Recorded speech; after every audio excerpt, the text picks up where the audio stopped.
प्यारे बच्चों, जैसा आप जानते हैं कि इस समय हम लोग एंशिएंट हिस्ट्री जीएस में चीज़ों को टॉपिक को याद करने की कोशिश मेमोरी ट्रिक्स के माध्यम से कर रहे हैं। तो हम लोग इसके पहले के वीडियो में चोल वंश के इतिहास के बारे में जान रहे थे, लेकिन चोल वंश का टॉपिक थोड़ा लंबा है। तो पहले वीडियो में चोल वंश की हिस्ट्री हमने दिया और दूसरा प्रशासनिक और सामाजिक स्थिति के बारे में इस वीडियो में हम कवर करने की कोशिश कर रहे हैं। हालांकि शुरू हमने पहले ही कर लिया था, तो स्टार्टिंग कहाँ से हुई थी, अगर आप पहला वीडियो देखेंगे तो आपको पता चलेगा। चोल वंश में जो उच्च अधिकारी हुआ करते थे, उच्च अधिकारी को क्या कहते थे?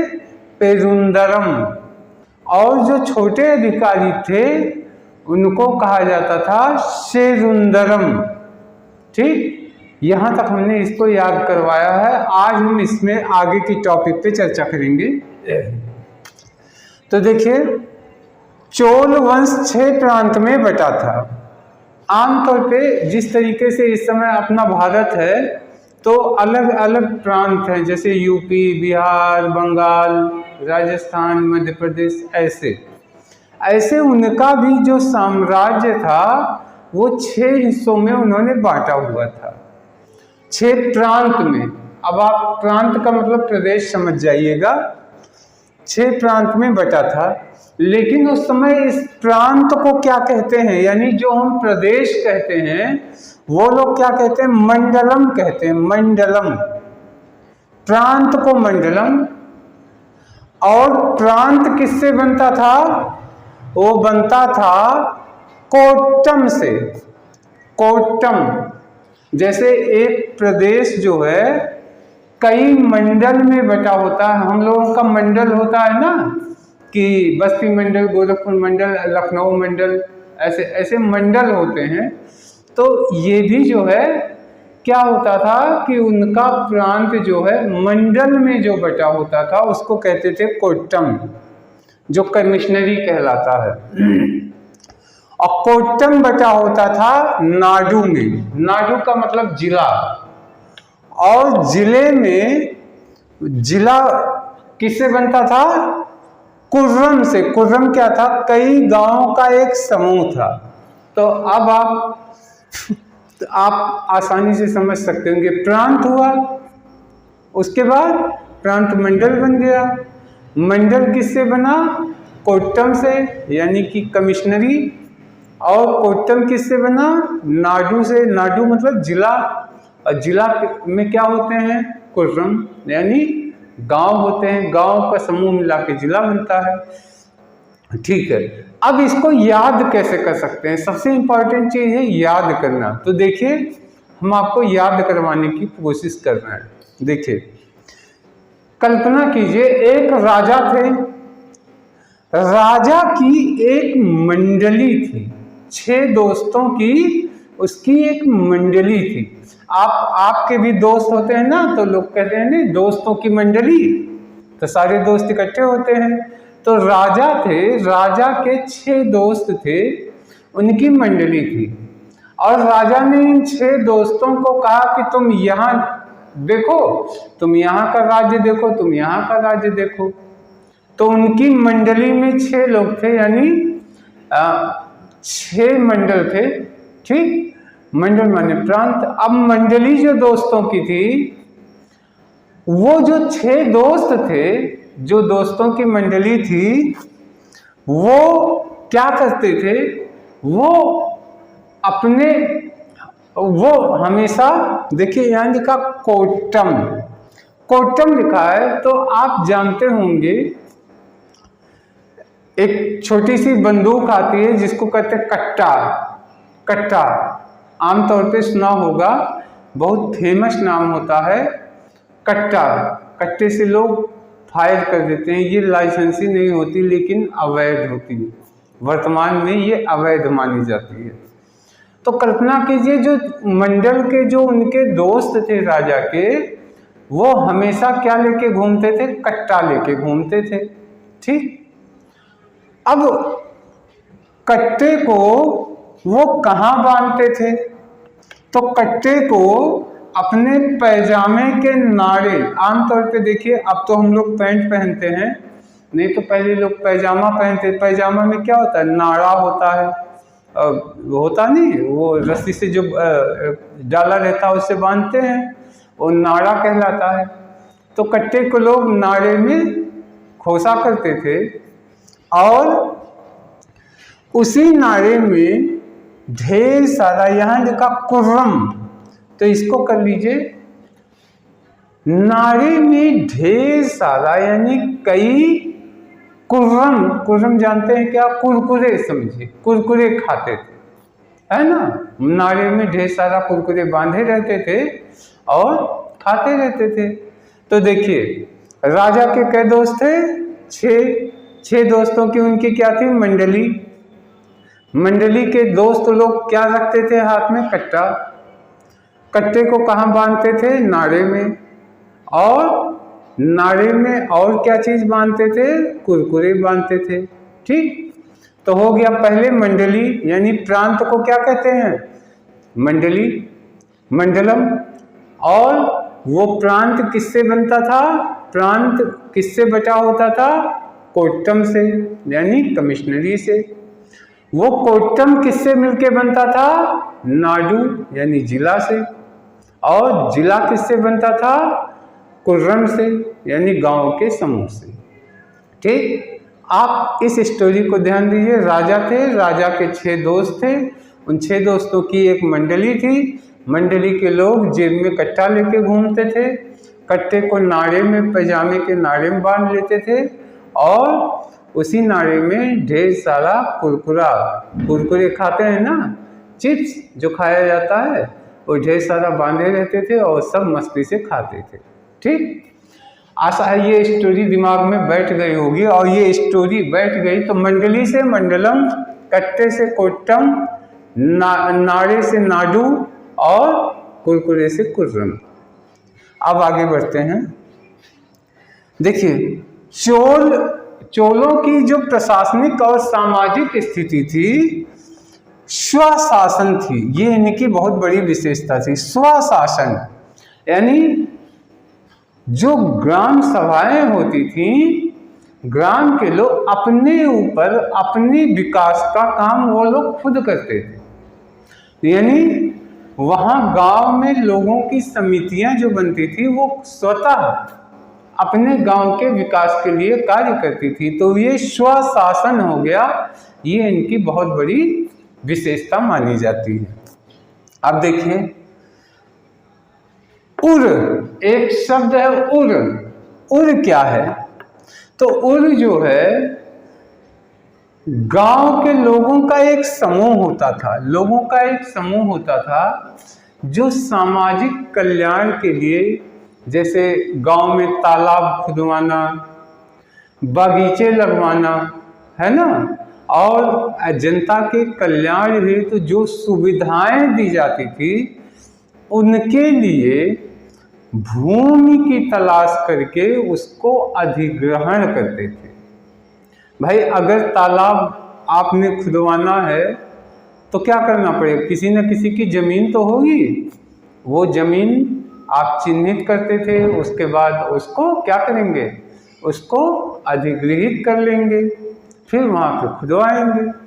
तो इन लोगों को उर कहा जाता था कि लोगों की एक टीम होती थी जो जमीन का अधिग्रहण करती थी, फिर वहाँ पे कल्याण के तालाब हुआ, कुआं खुदवाना हुआ, बगिया लगवाना हुआ, ये सब का काम करती थी।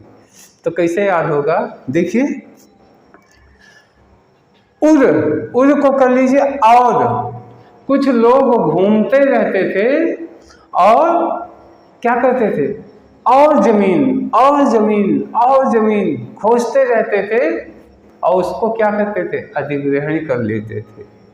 जमीनों से इनका पेट नहीं भरता था, और जमीन और जमीन और जमीन ले करके फिर उस पर काम करवाते थे। तो उन लोगों को क्या कहा गया, उर।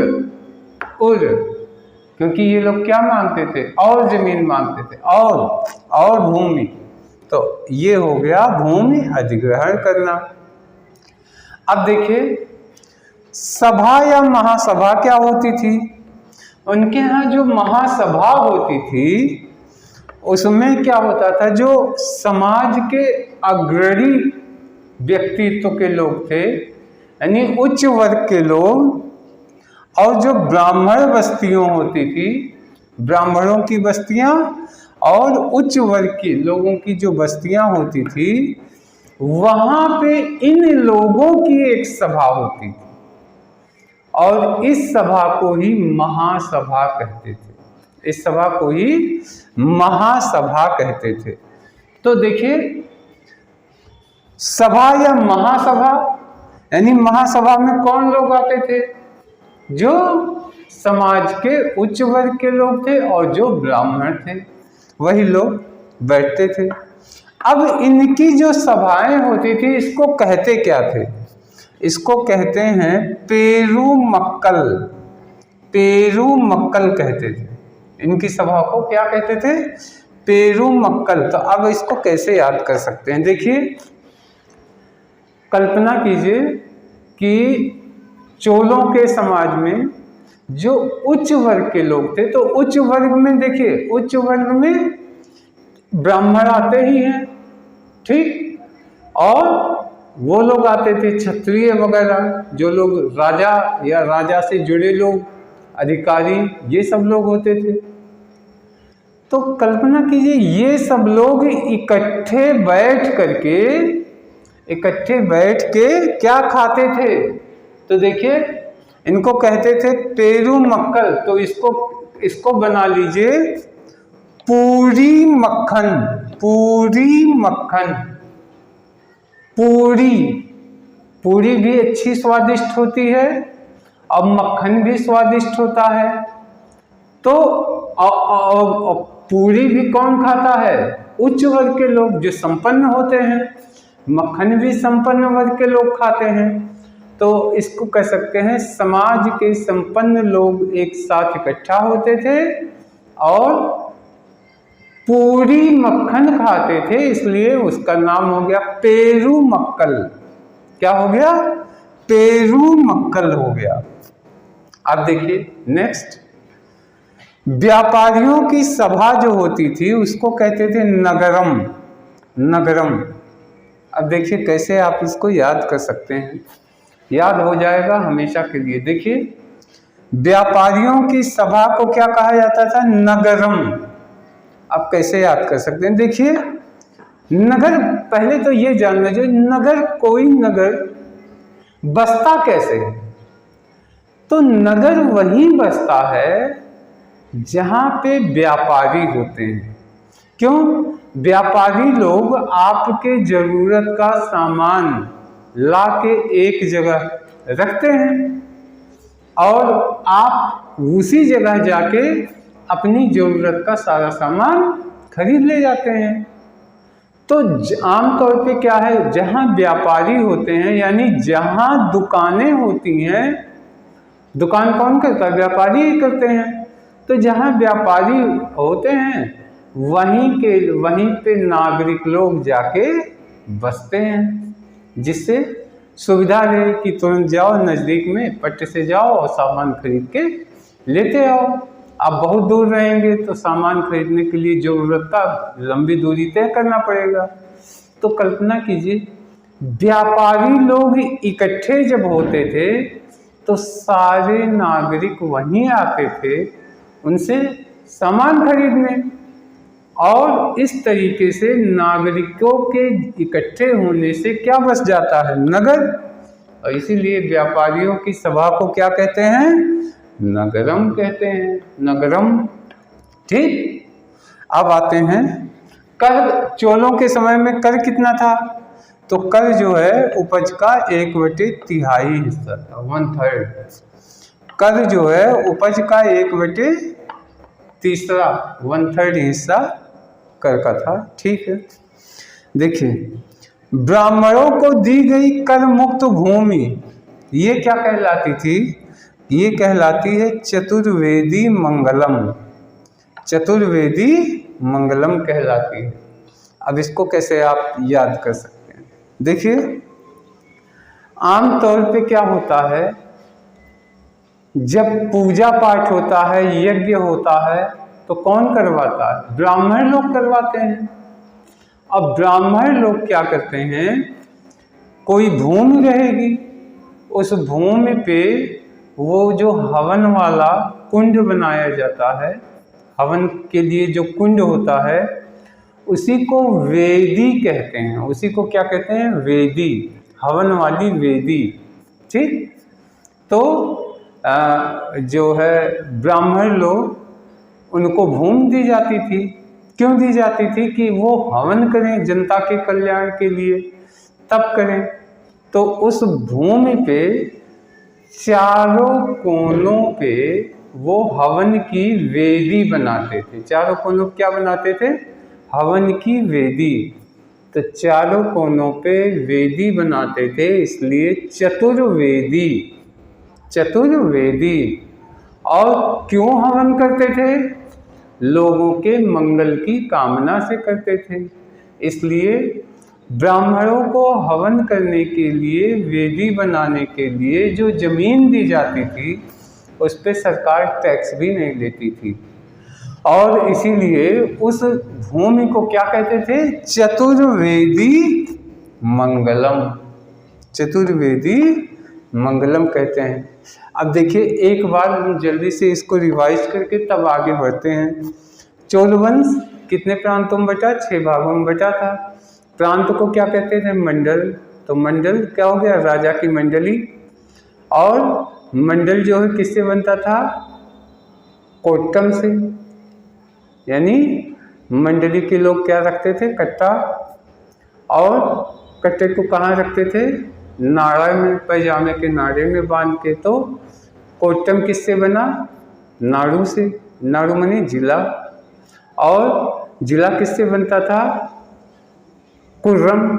यानी छोटे छोटे गांव का एक समूह हुआ करता था। गांव के समूह को कुर्रम कहते थे।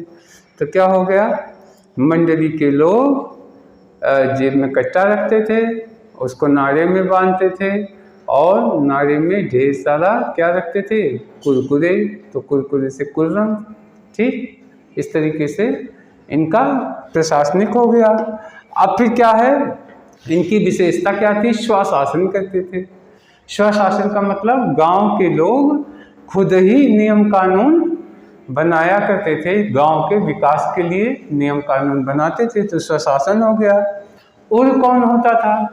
उर को कर लीजिए और भूमि। और भूमि, कुछ लोग ऐसे थे जो घूम घूम के जमीन ही ढूंढते थे और उस जमीन को क्या करते थे? अधिग्रहण कर लेते थे। तो कल्पना कीजिए, इन लोगों का जमीन से पेट ही नहीं भरता था, तो और भूमि लेते थे। नेक्स्ट क्या हो गया? महासभा क्या होती थी? महासभा में समाज के जो उच्च वर्ग के लोग थे और ब्राह्मण थे, दो लोग मिल करके सभा करते थे। उसको क्या कहा जाता था? पेरू मक्कल। तो कल्पना क्या किया था? कल्पना किया था कि समाज के उच्च वर्ग के लोग इकट्ठे होकर क्या खाते थे? पूरी मक्खन खाते थे। तो पूरी मक्खन याद करते ही तुरंत आ जाएगा पेरू मक्कल। फिर नेक्स्ट हो गया, व्यापारियों की सभा को क्या कहते थे? व्यापारी जहाँ इकट्ठा होते हैं, नगर के लोग यानी नागरिक सारे वहीं आसपास बसते हैं, तो वो बस जाता है नगर। तो व्यापारियों की सभा को क्या कहते हैं? नगरम कहते हैं। नगरम हो गया। कर कितना होता था? उपज का 1/3 होता था। ब्राह्मणों को जो चीज जमीन दान में दी गई थी, उसको क्या कहते थे? चतुर्वेदी मंगलम। तो जो जमीन दी जाती थी, और जमीन किसके लिए दी जाती थी? लोगों के मंगल कामना के लिए, उनको हवन पूजन के लिए। तो जमीन के चारों कोनों पे वो हवन की वेदी बनाते थे, इसलिए चतुर्वेदी मंगलम कहते थे। नेक्स्ट, अब आगे देखिए, प्रसिद्ध तमिल कवि थे। तमिल के प्रसिद्ध कवि, इनका नाम था जयन गोंदर। जयन गोंदर, इन्होंने एक रचना लिखी थी, बहुत मशहूर रचना थी, कलिंग तुपरड़ी। कलिंग तुपरड़ी एक बहुत महत्वपूर्ण रचना थी। तो अब आप इसको कैसे याद कर सकते हैं? देखिए, एक कवि थे कहाँ के कवि थे? तमिलनाडु के, तमिल के कवि थे, ठीक है। वो ये है जयन गोंदल। तो ये इसको क्या कर सकते हैं? इसको करते हैं कि वो कवि जो है क्या खाता था? वो गाजर खाता था, गाजर, है ना। और क्या बोलता था? जय, जय गाजर। एक कवि था, कौन था? एक कवि था, कहाँ का था? तमिल का कवि था, जो खाता क्या था? गाजर। और क्या बोलते थे? वो बोलते थे जय, जय हो। तो जयन गाजर यानी जयन गोंदल, ठीक। आप देखिए यहाँ पे गाजर है तो गाजर, यानी कवि जो है गाजर खाया करते थे, ठीक। इन्होंने एक रचना लिखी थी, बहुत मशहूर हुई। वो रचना थी कलिंग तुपरड़ी। तो कैसे याद कर सकते हैं? देखिए, ये कवि जो है गया कहाँ? गया कलिंग। आपको कलिंग मालूम है ना? कलिंग, अशोक ने कलिंग पे विजय प्राप्त की थी। तो ये व्यक्ति एक बार कलिंग गया और वहां से तोड़ करके क्या लाया? परड़ी, पत्ता। पत्ते को क्या कहते हैं? परड़ी, परड़ी, ठीक। और वो पत्ता किसका लाया? गाजर का लाया। तो एक कवि था, तमिल का कवि था, वो कवि क्या करते थे? जय हो बोलते थे। और खाते क्या थे? बहुत पसंद था गाजर। तो गाजर की खोज में एक बार वो कहाँ पहुंच गए? कलिंग में पहुंच गए। कलिंग, जहां सम्राट अशोक ने हमला किया था, उस पर विजय प्राप्त की थी। कलिंग में वो क्या, वहां से क्या तोड़ के ले गया? परड़ी, पत्ता। यानी कवि का नाम हो गया जयन गोंदल और उसकी रचना क्या हो गई? कलिंग तुपरड़ी। आशा है दिमाग में बैठ गया होगा। अब देखिए, कंबन, कंबन और टकुट्टन और टकुट्टन और पुगलेंदी, पुगलेंदी, इन तीनों को तमिल साहित्य का त्रिरत्न कहते हैं। तमिल साहित्य का त्रिरत्न कहते हैं। तीन लोग हैं, कंबन और टकुट्टम और पुगलेंदी, तमिल साहित्य का। तो देखिए, इसको कैसे याद कर सकते हैं? तीन, कल्पना कीजिए, तीन तमिलनाडु के तमिल दोस्त थे और तीनों साथ साथ रहते थे। एक क्या करता था? एक कंबन लिखा है, कंबन, तो कर लीजिए कंबल बनाता था। एक क्या करता था? कंबल बनाता था। दूसरा आटा, आटा और कुटाई, कुटाई का मतलब कूटता था, धान वान कूटता है, सुने होंगे ना कि अनाज को निकालने के लिए क्या किया जाता है? कुटाई किया जाता है। तो वो आटे, गेहूं की कुटाई करके आटा और कुटाई का काम करता था। पहला क्या बनाता था? कंबल। दूसरा आटा और क्या बनाता था? अनाज की कुटाई करता था। और तीसरा जो है पागल था, पुगलेंदी। और ये तीनों मिल करके कविता लिखा करते थे, लिखते थे रात में साथ साथ बैठ के। तो इन तीनों को क्या कहा गया? तमिल साहित्य का त्रिरत्न कहा गया, तमिल साहित्य का त्रिरत्न। अब देखिए कैसे याद हो सकता है। तीन दोस्त थे, ठीक। एक दोस्त क्या बनाता था? कंबल तो हो गया, कंबल।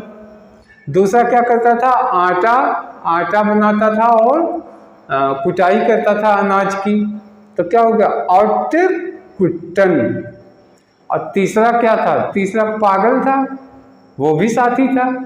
तो वो क्या हो गया? पुगलेंदी, पुगलेंदी। देखिए, अगर हम ये मात्रा हटा दें तो क्या हो गया? पागल, पागल। तो तीसरा व्यक्ति पागल था, तो इसको हो गया पुगलेंदी। और ये तीनों साथ साथ रहते थे, खूब साहित्य बनाया, तो ये बन गया तमिल साहित्य के त्रिरत्न हो गए। अब देखिए एक त्रिरत्न एक और है, पंप, पौन, रन्न। ये तीनों जो है कन्नड़ साहित्य के त्रिरत्न हैं, कन्नड़ साहित्य के त्रिरत्न हैं। अब इनको कैसे आप याद कर सकते हैं? देखिए बहुत आसान है। कन्नड़ में क्या छिपा? आधा ना, बड़ा ना, ना ना। तो कल्पना कीजिए, कन्नड़ के बजाय कल्पना कीजिए किन्नर। किन्नर जानते हैं ना? किन्नर नाम सुना होगा और आप जानते हैं किन्नर कौन होते हैं, न मेल होते हैं न फीमेल होते हैं। तो कल्पना कीजिए 3 किन्नर दोस्त थे, 3 क्या थे? किन्नर थे। तो किन्नर से तुरंत दिमाग में आ जाएगा कन्नड़। और उन तीनों किन्नर अलग अलग काम करते थे। एक क्या करता था? एक पंप चलाता था, पंप, इसको कर लीजिए पंपिंग सेट, जैसे पानी निकालता है तो वो चलाता था। दूसरा क्या करता था?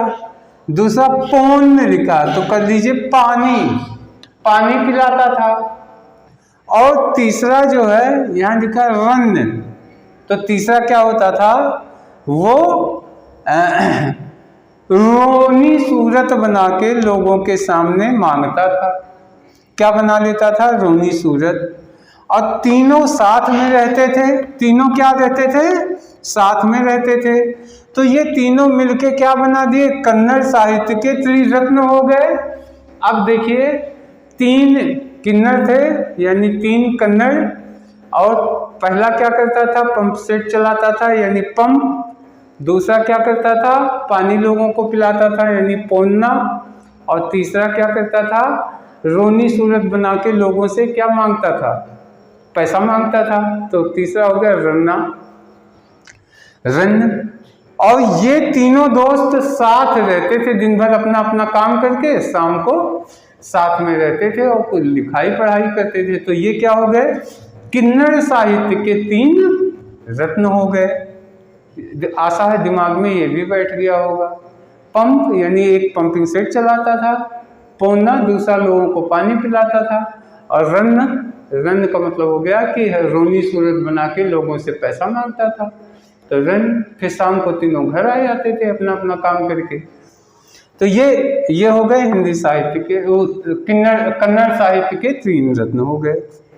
अब देखिए एक बहुत इंपॉर्टेंट चीज है, चोलों के जो संस्कृति है उनका सांस्कृतिक समरी, इसकी पहचान उनके नटराज की प्रतिमा से होती है।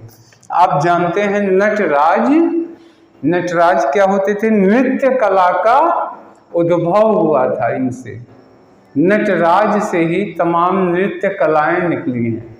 तो चोलों की एक संस्कृति को जानना है तो हमें क्या जानना पड़ेगा? नटराज की प्रतिमा ही उस संस्कृति के बारे में बताती है। अब देखिए उस दौर में विष्णु भगवान के जो उपासक थे उनको अलवार संत कहते थे।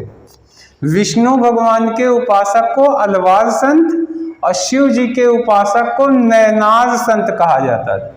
अब ये दिमाग में कैसे बैठ जाएगा? देखिए पहले शिव जी का ले लीजिए, शिव जी के उपासक कौन है? नयनार संत। तो आप कल्पना कीजिए, देखिए एक शिव जी ऐसे हैं जिनके 3 नेत्र है, तीसरा भी नेत्र है।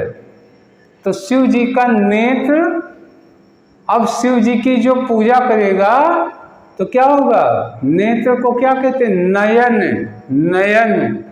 तो जैसे नयन सोचिएगा, शिव जी के ही तो नयन है, तो शिव जी के भक्त क्या हो गए? नयनार, नयनार संत हो गए। नयन छिपा है, नयन मतलब नेत्र, और शिव जी के ही 3 नेत्र हैं। और विष्णु जी के उपासक क्या हो गए? अलवार। तो अलवार तो समझ लीजिए कि भगवान विष्णु के जो उपासक थे, यानी कल्पना कीजिए भगवान विष्णु, तो उनके पास तीर धनुष भी होता है, उनके पास त्रिशूल होता है, चक्र होता है, तलवार भी होता है। तो अलवार को कर लीजिए तलवार, यानी कुछ ऐसे संत हैं जो तलवार रखते हैं, और तलवार कौन रखता है? भगवान विष्णु के पास होता है।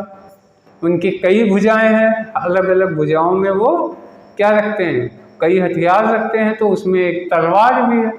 तो तलवार विष्णु भगवान का है, तो विष्णु भगवान की पूजा करने वाले अलवार हो गए।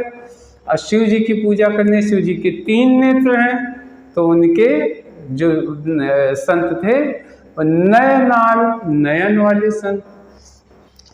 तो प्यारे बच्चों, आशा है कि आपके दिमाग में चीज़ें बैठी होंगी। अगर आप इसको मेमोराइज कर लेते हैं या जो हम बताते हैं उसकी कल्पना तक आप पहुंच जाते हैं, तो एग्जामिनेशन में क्वेश्चन अगर आएगा, क्वेश्चन पढ़ते ही आंसर आपके दिमाग में आ जाए, इसमें तो ये निकला था, ये हुआ था, तो ये हुआ, ये हुआ तो ये। तो आपको एट वंस भले ही ना याद आए, लेकिन क्वेश्चन जब आप सॉल्व करेंगे तो हमें 90% उम्मीद है कि आपका जो आंसर होगा वो 99% सही जाएगा ही जाएगा। तो आज के लिए इतना ही, फिर नेक्स्ट वीडियो में हम और लेके आएंगे। तब तक के लिए धन्यवाद, नमस्कार।